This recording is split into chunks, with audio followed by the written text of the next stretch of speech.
Bowling with the Theft. I encourage you to get fast. Your bowling stories. All things the game of bowling. Every week. Helping bowlers. The hand collapses down. Live. And I'm going to try to bowl the best I can. 2,000 subscribers. 2,000 subscribers. I want to challenge Ken Nelson. Tom Corbett. Jason Belmonte. Let's do this.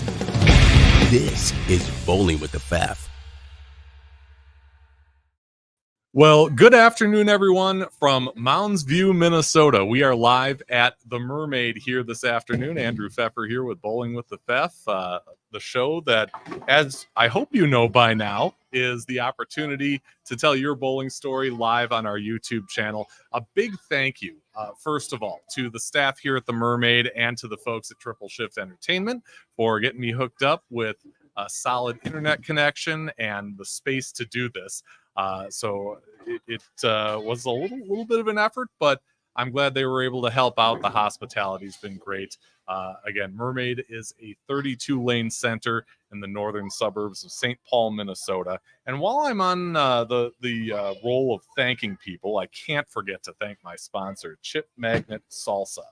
Chip Magnet is based in Eau Claire, Wisconsin. It is distributed to grocery stores in 38 states, more than 38 states, and Canada. If you're here in the Twin Cities, you can find it at Whole Foods, Nolan's Festivals, Kowalski's, Lund's and Byerly's, and most all small co-op stores. It is delicious, especially if you try my two favorite flavors there, Wildly Delicious and Mango Habanero. Chip Magnet, raise your snack standards, and a big thank you to Chip Magnet, as always, for supporting local bowling and Bowling with the Pfaff. Well, hey, look at this. We've got a PBA Tour champion, USBC Hall of Famer, and expert coach, Mike Shady here. He is actually making his rounds really around the Midwest. We'll get that graphic up. He's headed to Rochester, Minnesota after this for a clinic on August 1st, Playmore and La Crosse on the day after that, Rolling Thunder and Neenah, Plaza Bowl and Ripon. Of course, you can find all the details on MikeShadyBowling.com. That's a lot of travel. It is. We started yesterday, Andrew. We started in Waterloo, Iowa, which was, I got so much equipment I'd like to fly because it's just it's more efficient and easier. Sure. But I got to drive, and that was 720 miles. So that reminded me of my tour days. Do I miss those days? I miss competing, but I don't miss the traveling. Yeah. So, yeah, we're here at a beautiful center. First time here at Mermaid. Unbelievable facility. We're going to start here at 2:00, and tomorrow we roll into Rochester at Colonial. We've been back there the last, this will be 3 or 4 years. Then we go to La Crosse, where it all started for me at 84, 85 at college. And then we go back to the center my parents built back in Ripon, Wisconsin. So it's going to be a good trip, see some friends, and get a chance to work with some bowlers. I'm sure a lot of people out there want to know, if they're just hearing about these clinics now, is there still time to get signed up? Yeah, we've got some spots open. I've got yesterday I brought another couple coaches because we had a really good showing yesterday with our youth, and but we do have spots open. Neenah is pretty full as Ripon. We got 1 or 2 spots open, but I reach out at Coach Shady at Gmail, and I'll respond throughout the day. Okay. So what do these bowlers learn? I mean, we were watching you out there setting up Specto, so there's a Specto component here. But if you could kind of, condense it down into a little bite-size, summary of what you teach and how, this is what, an hour, couple hours? Yeah, we're going to go 3.5 hours today. 3.5 hours. Okay. I do all kinds of venues. This one's just on lanes, one-on-one coaching. I got my assistant coach with me, and we're going to, there's 5 skill sets. There's physical, there's mental, there's technical, there's the wellness, and there's the IQ component. Today it's all physical. Now, if we got we'll have some players that probably got some other questions about some of the other skill sets. But today we're going to go to 7 key areas I look at. In Specto, the reason I like Specto, it's just data. Data reinforces what my eye sees. They'll get a handout, and it goes through all the 10 data points that we measured today, and it goes back to the physical game. Basically Specto is how well can you stripe the same path that you just threw. And if you can't, there's something physically going on. So, yeah, we'll look at that, and And then they'll leave with an account through OnForm. It's a coaching app I use. All of the video that I analyzed today with voiceovers will be in there. I also drop in. I've got a digital evaluation sheet that each player will get with the things they do real well, and then, as I call them, opportunities for growth. And I drop that into their accounts as well. The neat thing about OnForm is I've used it now for about 3 years. No cost to the bowler, and they get a chance to communicate with me throughout the year. They can drop me videos. They can chat with me. So it's a really good app that they can stay in touch with me. Cool. Not just a coaching session, but really a resource that lasts over time because, as bowlers know, you develop bad habits, you get into good ones. It's a roller coaster, isn't it? It is. And this is, to me, it's the greatest sport out there. I did them all in high school, and I coached baseball on the side as well, and I coached basketball. But this one you can do the rest of your life. And you can get, if you put the work in, you can get to a very high level. You never stop. You don't get to a point where you think your work is finished, because there's always another skill set to learn, as we mentioned the 5 previous. So it's something that just continues to evolve as your journey continues in this sport. Yeah. You mentioned it briefly at the start that your parents built the center in Ripon, Wisconsin, and that's kind of where your story starts, which has always interested me because I'm a Wisconsin native. This show is based in Wisconsin. Tell us about how it all started for you. Well, my father was a bowling proprietor, and by the time I think the first time I threw a bowling ball, I was 4 years old, and I fell in love with it. There wasn't the challenges a lot of our youth have today with year-round sports and all the other instant gratification, all the devices they have. And so back then, it was one of those things that I wanted to do all the time. So if I wasn't working in a bowling center, my parents, I was bowling, and I bowled as much as I could. So it all started in Ripon, Wisconsin, and then it went to the University of Wisconsin lacrosse. Out of high school, went to the Bowl College, and everything kind of fell into place. We beat arguably maybe the greatest college team of all time. They're all PBA champs. You had the 2 Scroggins, Jimmy Davis, and then you had great Mark McDowell and the great Jack Jurek, and came down to 1 Baker, and we were lucky enough to win that Baker and win a national championship. And at that tournament, we crossed with a team from Nebraska, University of Nebraska, and their coach was Bill Straub, and being a bowling enthusiast and somebody who is really in love with the sport. Bill would be on the ABC show with Bo and Chris on Saturdays, so that intrigued me a little bit. And I remember after I bowled really well at nationals as a freshman and made the all tournament team, and I got to know the Nebraska players throughout the week, and I asked them to kind of introduce me to their coach, and I sat down with him at the banquet, and he asked me one question. He says, "So what do you want to do with your career?" And I said, "I want to do what you do. I want to be a professional bowler." Next question was, "Well, how are you going to get there?" And he said, "Come out, bowl for me." Yeah. So my father and I took a drive out there later that summer, and liked what I saw, and transferred, had to sit out a year bowling. Had a good chance to work with him that year and get acquainted to a culture is much bigger than what I was used to. And I love asking this question. I had Liz Culkin on a couple weeks ago, and she was also a bowler under Coach Straub. He's so tall, and if you don't know him, he seems kind of intimidating. Is he? He is. He's an intimidating figure. I remember when I first met him, I same way. I mean, 6'5", 6'6". His bowling ball he threw down a lane was as intimidating. He had a lot of energy at the bottom, a lot of rev rate. And he was just one of the guys that could hook it out there. And but once you get to know him, he's just a big old teddy bear. But a teddy bear who was gifted as a coach, and really was responsible for where I am today. Yeah. I had the good fortune of receiving an instant message from a gentleman who you probably know pretty well. His name is Terry McKinney. and he sent me over a few pictures. So I wanted to, slap that up there. But thanks to Terry for sending this in. Obviously, we know who's second to the left. Who are the rest of these guys? Well, the end guy is a good story of him is a retired cardiologist is Bill Fabian, who just retired from his practice about 2 years ago and ended up buying my parents' old bowling center, and he lives in Ripon, Wisconsin now. So Bill is back bowling. He took 30 plus years off. The next guy was our sixth man. Unfortunately didn't bowl at all. And then you have Scotty Klumpers, who was a starting lineup, who is retired now. He was a CPA, and you got Mike Nolan next to him, who is from my stomping grounds. The funny thing is Mike Nolan, the guy behind him, Scott Klumpers, and myself, all bowled juniors from my father's program. Oh, wow. We were all in a national championship team. So he's a retired cop. And then you got Terry McKinney.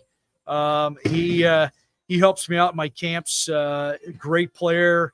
Now a college coach. And then that was our team. And then you got the great Gordy Tigan all the way at the end. And that's what the national championship's named after, Gordon Tigan. Yeah. He was named the godfather of bowling. And so, yeah, that was a special time. I was only with him 1 year. But because of that tournament is why all those opportunities developed. Yeah. These and all you guys, you don't age a bit. 35 years later. Yeah, a couple of years ago we got together. We haven't seen each other in a long time, and got together in lacrosse. And there we are. Yeah. Just 35 years later. Yeah. Lacrosse has that great bowling history that you mentioned. And of course, it's intriguing to want to get to Nebraska, which at the time was one of the best of the best. How did you fare with that team by comparison? Because it's a different level. It's a different level of competition and a different level of team, right? Well, when I went to Nebraska, I was their first recruit out of state. Everything was Straub built bowlers. He would have just an average bowler and turn him into a really, really good player because of his system. So when I got out there, I took a chance. We made it to nationals, but we never won. A lot of things got to fall into place. You get in the Baker system at nationals, and it's anything can happen. As all the college players who have been in that situation. But I was around great resources, great players coming in after me, and I was with Bill Straub every day, and bought into what he was saying, and he developed a game that turned into a game that was competitive in all environments. A bowler who fell in love with coaching as well, which is why I do what I do, and I teach school full time because I love coaching. I love teaching. I love the learning aspect of it, and a lot of that is because of Coach Straub. Yeah, your physical game, at least the version of you that we saw on tour, on TV, Saturday after Saturday after Saturday, it was so solid. How did you develop that physical game into what we saw? Coach Straub, he was really big, as I am, in developing. When you want to develop your biomechanics, your physical technique, you got to isolate it, just like every other sport. I always use, especially my youth, if you're a baseball player and you've got a swing issue, you don't get 60 feet away from a pitcher. You break it down into a T drill, and you really isolate whatever that is. And bowling's the same way. So, he was one of those guys. There were practices for 2 hours. All we did were one-step drills. And I fell in love with drills because I could see what it was doing to my game. And that was it. I mean, Bill would get criticized that all his bowlers looked the same, but I had straight swings. Their footwork was good. Balance was great. The hand was in the right spot at the bottom. I guess you're going to be criticized with developing players like that. And he's had some great players and ended up a Hall of Fame coach. So, he was it. My game actually today with technology physically is better than what it was when I was on tour. My swing, I feel, is better. I just don't bowl much anymore. So, but yeah, I had a good set of eyes looking after me, which is what we're going to do here today. And back then we didn't have video, so I was trusting my set of eyes, which was Coach Straub. And today I've got video, and we can take a look at what we just threw. And the physical game is kind of the easiest game to teach because you can see the improvement immediately through video. Where the mental game, to me, is the secret sauce. Once you can start striping it, when Specto shows that you can repeat, then you dive into the mental game. But you can't measure the mental game. So it's one of those things you do have to trust and know that the return on that investment is coming, but you don't know when. Yeah, so Coach Straub was, again, responsible for all that. Yeah. You got like lie detector tests here Yeah. all around, so you can't put anything by those devices. BSJ83 wants to know, who are the coaches at Backstage Bowling that I can get lessons from, and what are the perks of joining the site? I remember back during COVID, it was you, it was Shannon O'Keefe. I believe Jazz now was in it. Yeah, Is it still as well? The O'Keefes had to take a kind of a step back because of Brian's the head Team USA coach. At the time he wasn't. He was a junior coach. They got a brand new program. So they are super busy. And so right now it's Mike and I. And Mike Flanagan runs the backside of it. But, yeah, it's one of those communities that's a special community with Backstage. It's safe. It's encouraging. The one thing about sports, and it's not only bowling, is when you start having success, you get noticed and the critics start coming out. In Backstage, we don't have that. It's safe. It's a safe environment. You post video. Mike and I will analyze it and get back to you. Every Monday, we have a Mental Monday. I lead that. I think we just did we're close to 180 episodes. So we're there every Monday. And it's not only the mental game. We have guests. I've had Bo Burton. I've had some of we've had Marshall Kent. We've had Shannon's been on. Kelly's been on. Jillian, who when she won the Queens, I brought her on right away. So we have all kinds of different guests. And then every day I do a mental blog. I just finished 986 mental blogs this morning, and I don't miss a day. So we're approaching 1,000. I've got a couple certifications, getting a third in the mental game. So just a lot of bang for your dollar there. And we're there to help you in a safe environment. Yeah. Is that kind of thing? I mean, you talk about blogs and writing all these blogs. You never miss a day. Is there something, I guess, beneficial for you as the teacher? Is it therapeutic? Is it, do you get joy out of that kind of thing? I do. I enjoy the preparation, writing it. I enjoy, it gets to a point where you got to go learn more to write because you run out of information.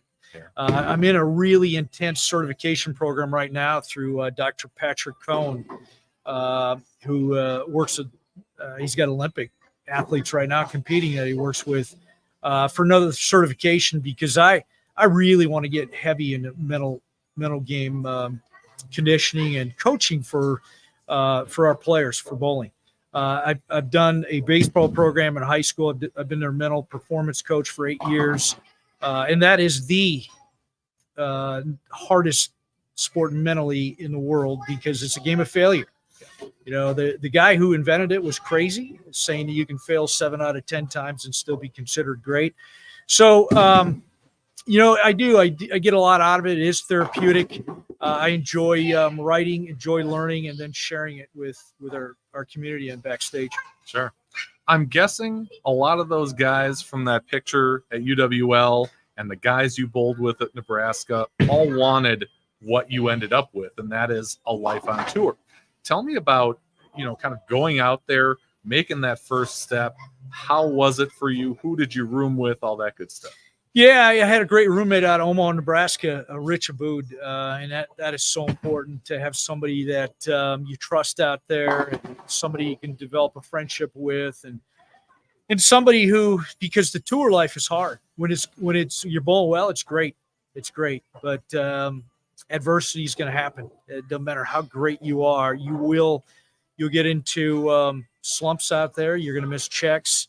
And it's important to have a roommate where, he'll listen, and then, that you'll listen to him as well. And then have a time where it's put away and you get past it, you reflect on it, and you prepare on what your opportunities are. But, I love the tour life. I love the traveling for the early part of my career. Once I got married, I was starting thinking about when am I going to get home next again, spend some time with my wife. And that's when I knew it was coming to an end. And I left. I was out there 5 full years. My 5th year was my most consistent year. I think I bowled 34 events. I think I got 28 or 29 checks. I mean, it was really consistent. Did not make a show. And if you don't make shows out there, you can't make money. But I was ready. Did I leave too early? If you probably, because I know I could have won more out there, but I was ready. I was ready to be more at home. It's a time in my life that I wouldn't trade for anything. I met some great friends, had a chance to compete against the best in the world, learned a ton. I mean, I went to Nebraska. I turned into a player who was versatile, but when I went out there, I learned how to bowl. Yeah. Because if you don't bowl out there, learn how to bowl, you're coming home quick because they're just too good. So, but it was a great 5 years, 5 years that I reflect on a lot. I just think about what I learned and try to pass it on to the next generation. Yeah, that's great. Corey Hansen says, great show. Watched Mike bowl when I was younger. Great guy. How long should a coach run drills with kids that may have a short attention span? And is your site free? Let's start with the short attention span kids. Short attention. Kids don't like drills. I'll be upfront. They don't like drills, but you really gotta promote what it's going to do for them. And you gotta structure it into your practice. I would start every practice session off with drills. Even when I have my returning students that I see on a regular basis, we start off with drills. We go from the foul line to the setup. We go from foul line release, no step drills to 1-step to 3-step to your setup. And within those drills, not only do we warm up, but we develop some of those techniques that we're working on. So I would, young, when we're talking super young, 5 to 10 minutes. But as you get closer to, you got a special high school player who's looking at a college, they need to spend a good portion of their practice, 15 minutes, 20 minutes, up to a half hour in drills. But I also, just the more I do this, I evolve as a coach. Half your practice also should be a competitive practice. Work, have a practice mindset, and then have a competitive mindset, and kind of trade a 50-50 there. Because many players, and I learned this the hard way, is a lot of my players looked really, really good in practice. And then when I would see them compete, they tell me their results. It never transferred. It never transitioned into the technique they had. And so then I knew there was something that wasn't being carried over. So a lot of them can't take their practice mindset and turn it into a competitive mindset. There's a difference there. You got to trust your practice, and then you got to have a system and a process when you compete that turns that practice mindset where it's all about swing, footwork, position at the foul line, hand position. That's got to be turned off, and you got to trust it. Yeah, it's a different kind of pressure, a different mindset to get in there and be the best. The site, is it free? Is there a subscription? Backstage Bowling, there is a subscription. It's you can do a year. I think it comes to a little over $10 a month. But you get a lot. You get a lot for the $10 a month. If you want to pay month to month, you do get a 7-day trial free though. And I encourage everybody, go jump on for 7 days, see what you think. If you like it, subscribe. If you don't like it, you had 7 days to take a look at it. So yeah, good deal. Okay, so we're talking about tour life. You were talking about maybe did I end too soon? what happens when you come off the tour and then all of a sudden you got to figure out, okay, what am I going to do? Right. That was tough. I graduated with a degree in business administration from Nebraska. So I had an option, and that was kind of my plan when I went. I had a great sponsor, friend of my family's, who he would have left me out there as long as I wanted. Gave me an incredible financial deal. But my plan was 5 years. I really wanted to be a generational player. And I didn't think after 5 years I could be the Duke, the Voss, the Parker, Walter Ray. And in this sport, financially, you got to be a generational player to make sense of it. And I just didn't think I could get to that level. I mean, I would practice with those guys and compete with those guys. Those guys are my friends, and they had something. I just didn't think I could get to that. Could I be a multi PBA titles? Absolutely. But I want to be a generational player. And I thought after 5 years, the writing was on a wall. I was a consistent player. I was versatile. But I was Norm Duke. Yeah. What about job? What'd you do from there? Well, I had a guy I bowled with at Nebraska, and I went into inside sales for a technology company and worked in Lincoln and did that for about a year. And then we moved back to Wisconsin. And my wife was a teacher, and I had a pro shop. When I moved back, I opened a pro shop, and I did that for a while. I did some work for Ebonite. And then I did that for 3 years, and I had a really good pro shop. And my wife was getting homesick. I had a twin sister out in Pennsylvania and decided to move back. And when I got back there, I knew I wanted to do something different. So I worked for a small business development center for about a year and a half for a university. And I went back and I got a education degree in business so I could teach business in high school. And as soon as I had a job offer, I jumped, and I've been doing that for 25 years. So it's worked out great. It's provided this opportunity for my summers. I'm on the same schedule as my wife. I'm going to retire in 4 years with a pretty good pension. So, and then I'm going to do more of this because it's what I love to do. Yeah. How is Pennsylvania different from Wisconsin? I mean, I'm one of those who grew up in Wisconsin, moved away, and moved right back. Yeah, there's some similarities. I live in a small community, size of it's smaller than Ripon, Wisconsin. So it's small. My kids went to a small school. I teach at a small school, 150, 160 in a graduating class. So there's some similarities there, but when I was driving Monday and I got into Iowa, I felt like I was back home. I started seeing cornfields, started seeing farms, and that reminded me of Wisconsin, Nebraska, where I spent 12 years. And I missed that. Missed the scenery, missed the people. But I will be honest, where I live, right outside Erie, Pennsylvania, there are quite a few similarities. You just don't have that Midwest feel. So that's the big difference is, the landscape. We got the big lake in Erie, one of the Great Lakes, Lake Erie, a lot of snow in wintertime. Wisconsin, we got a lot of smaller lakes. And the big thing I miss is family. I'm the one that moved away, and everybody is still back home. But there are, but I got my wife's family out there. We've been there for 25 years, so it's been a long time, 26 years. So, wow.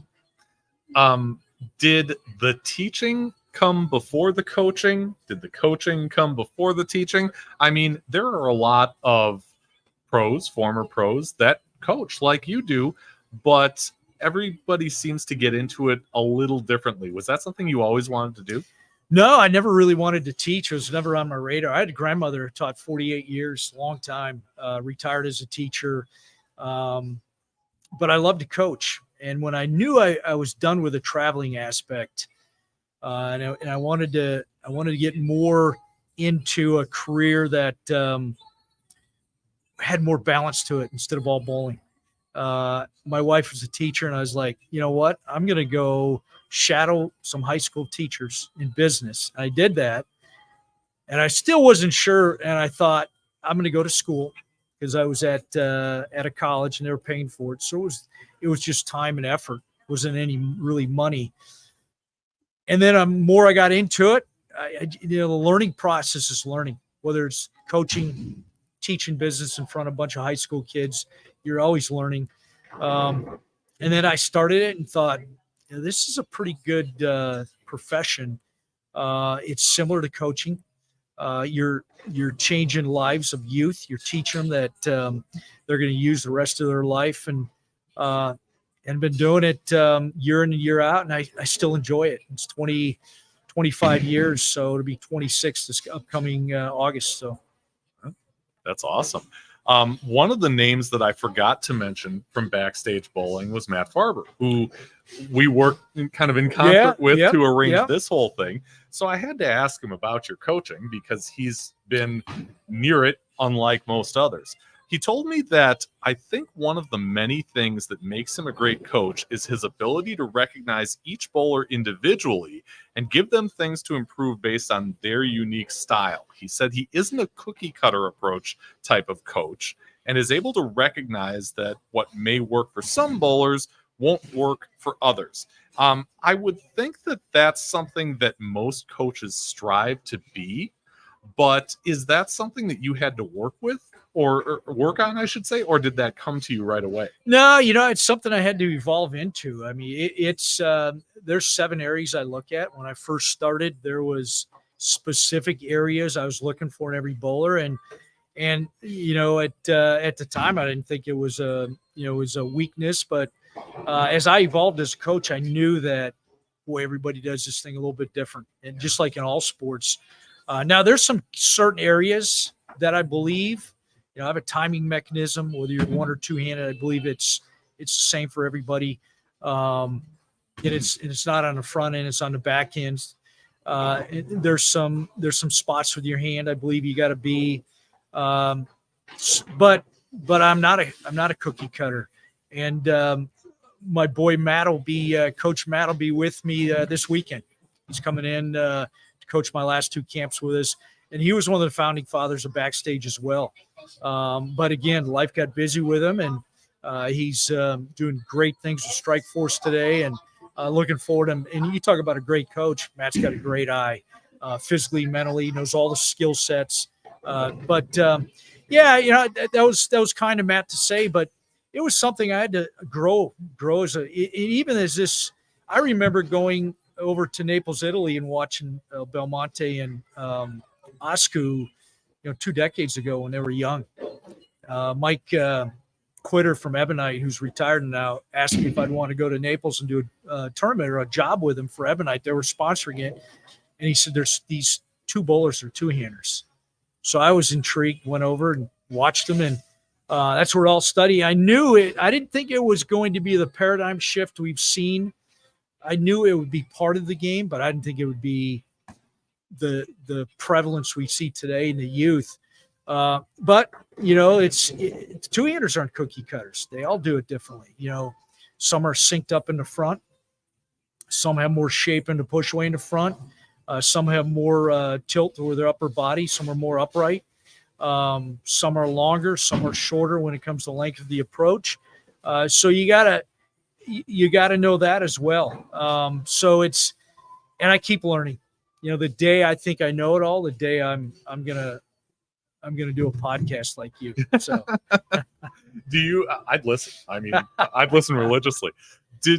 On that subject of two-handers and coaching two-handers, to have that relatively early start in seeing Belmo and seeing Ascu so early, do you feel like as a coach you got to be proactive with that instruction, or did you still feel like, oh my gosh, this thing is growing and I got to figure out how to teach these ladies and gentlemen, otherwise I'm not going to be relevant? I didn't when I come back, I thought it was we had Chuck Landy on tour. When I was on tour, Chuck was bowling. I crossed with him. Thought it was kind of silly what he was doing.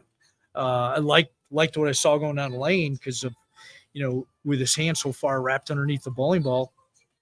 But when I went to Naples, they were bowling at twister bowling pins. I mean, they had messengers going across 2, 3, 4 times. I mean, it was crazy. It was a pinball machine. I was like, that's incredible. And that's when Belmonte was longer, faster with his feet, and had more at the bottom. And he was crazy with what he's doing with bowling pins. But I never thought coming back that it was something that this is the future. Just thought it was going to just be a small part of it. And then all of a sudden, when he came over and when Osku came over and they started having success, it flipped it. It flipped it. And the kids started doing it. And then those kids started turning into adults. And now we had 18 junior Team USA players this year, like last year, men, and 16 last year and 16 this year were two-handers. Just 3 years ago, that was 9 and 9. And pre-COVID, it was dominant one-handers. So it's here to stay. It's an easier game to learn. Now, to be a generational player, it's just like any other. Whether you're one-handed with a thumb in it or not, you still got to have that talent. You still got to have the work ethic. And it's only going to be a handful of people. So, yeah. You talk about this being the future of the sport. How do you see string pins? Do you see string pins? And I'm talking USBC sanctioned string pins, like the kind that I bowled on at Foxview a few weeks ago. Do you see that being the future of the sport, or do you see that being something that you might run into from time to time? No, it's the future, no question. Economically, it makes sense. The mechanics are getting older. Hard to find mechanics. I had a mechanic yesterday from Waterloo. He's in his 20s, head mechanic, and he was just incredible at what he did. So they're lucky. I mean, they're gonna have him. Center. Yeah. But I had the last 2 years, I go to a camp in Hopwood, Pennsylvania, in Manor Lanes. They had the ones that were not certifiable, were certified for the USBC. We had those last year, and this year they pulled them out. They had them a little over a year and a half. They pulled them out and put the new ones in. I like them. Yeah. I do. I think it's requires better shot making, which requires a better physical game. So as a coach, I like them.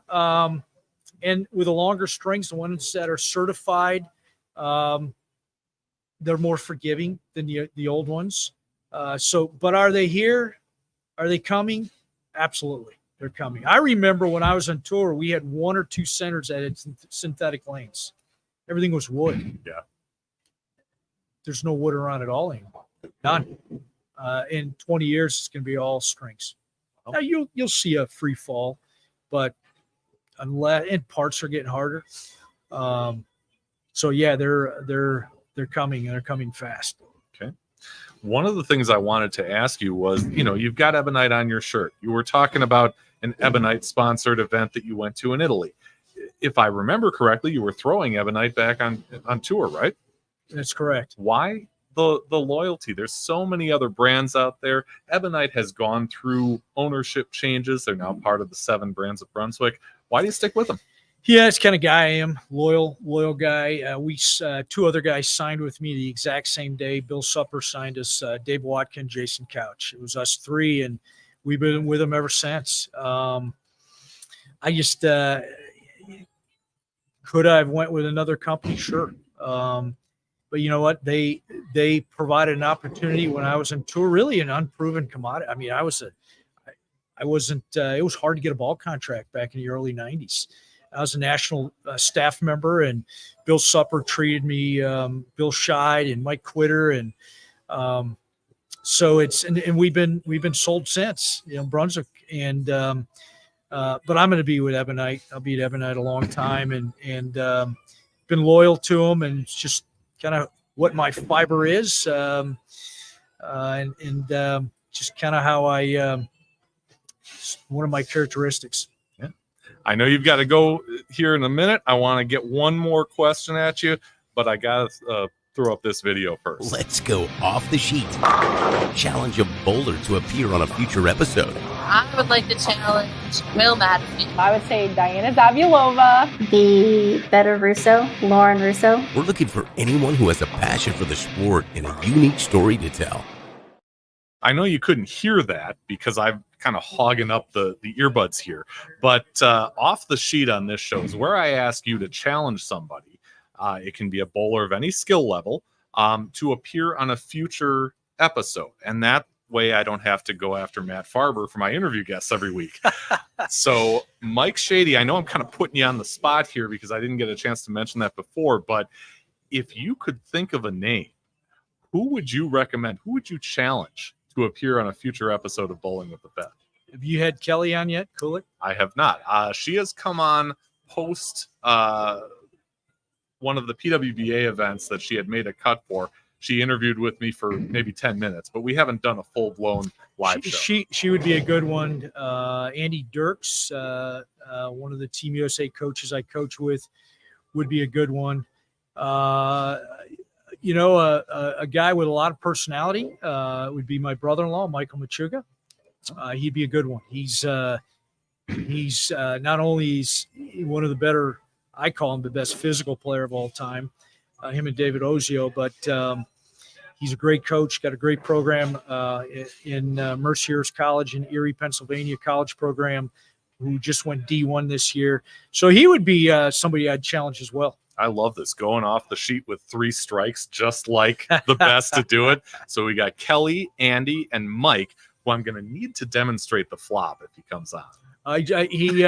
His girls qualified for the regionals this past year, and he did it after they qualified. So, okay. But I tell him, you're almost 50. That's getting hard on your body. Yeah. So. For sure. Well, any of you 3, it would be a pleasure to have any of you on. If you're interested in taking Mike up on his challenge here, just email me, bowlingwiththefef@yahoo.com. We will get that done. We actually don't have a show this next week, but on August 14th, this all kind of goes back to the string pins thing. We're bringing on a gentleman that I met when I was at Foxview. His name is Brian Ducey, and if the name sounds a little familiar, it's because he's a part of Dog Tags Bowling, which is a channel like mine, only all their proceeds go to the veterans. So it's a great cause, a great show, and he's got a great personality. And we're bringing him on Wednesday, August 14th, 7 p.m. Central. Hope you'll join us live then. Mike, it has been a pleasure. Thank you so much for coming on, and good luck with these clinics and with all this driving. Yeah, well, thanks for inviting me. I love summer's a special time for me. I get to go out and do what I love to do, and my goal getting into this was I got to make this thing a better sport of bowling than when I came in. When I came in, it was it has created friendships. I met my wife because of bowling, and a lot of the incredible blessings I've had in life is because of the sport. So it's my job to make sure it's better when I leave it. That's awesome. Great way to think about things. Again, Mike has lots of clinics coming up. Here's a list of a few of them that you can see through the next few days. If you're looking for one beyond this, MikeShadyBowling.com is the place. Everyone, thanks for joining us at such a weird time. We'll be back at our normally scheduled time on August 14th. See you then. Thank you for watching Bowling with the Fef. Pound the like button and subscribe button. It's the easiest way to support the channel, and it's free. Bowling with the Fef is brought to you by Chip Magnet. Raise your snack standards. Email bowlingwiththefef@yahoo.com with questions or to appear on the show. You can also reach out on your favorite social media platform.